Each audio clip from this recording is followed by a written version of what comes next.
اهلا بكم. تطبيق هلال بلاي تطبيق متخصص اكتر في المسلسلات التركية. لو بتتفرج على اي محتوى تركي وبتتابعه، فانت تقدر تتفرج على التطبيق على كل المسلسلات التركية اللي انت بتتابعها في اي وقت من اليوم. مش مرتبط بقى باليوم اللي تنزل فيه الحلقة عشان تقدر تتفرج عليها.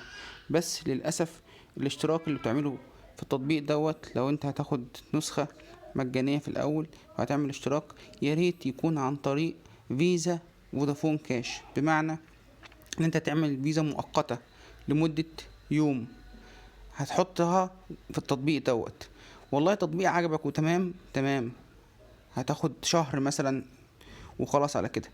ما التطبيق ما عجبكش، ميبقاش بياناتك البنكية للأسف ما بتقدرش تحذفها من التطبيق، تلاقيه بيفضل يسحب كل شهر. طب انا خلاص يا جماعه حذفت التطبيق ومش عايز اكمل في التطبيق. لا مفيش كده، لا احنا هتكمل معانا وهناخد منك الفلوس، نديك خصم 70% لمدة سنة. يا جدعان انا مش عايز، التطبيق ما عجبنيش، التطبيق فيه مشكلة، بيقطع معايا، مش ثابت. لا مفيش كده.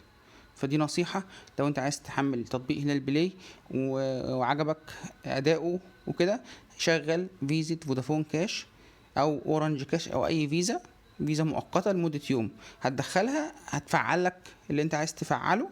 بس لما يجي يسحب منها تاني مش هيلاقي فيها حاجة، لان هي اوريدي انتهت بانتهاء اليوم اللي عدى. لو عجبك الشرح واستفدت مني، شير ولايك لغيرك. والسلام عليكم.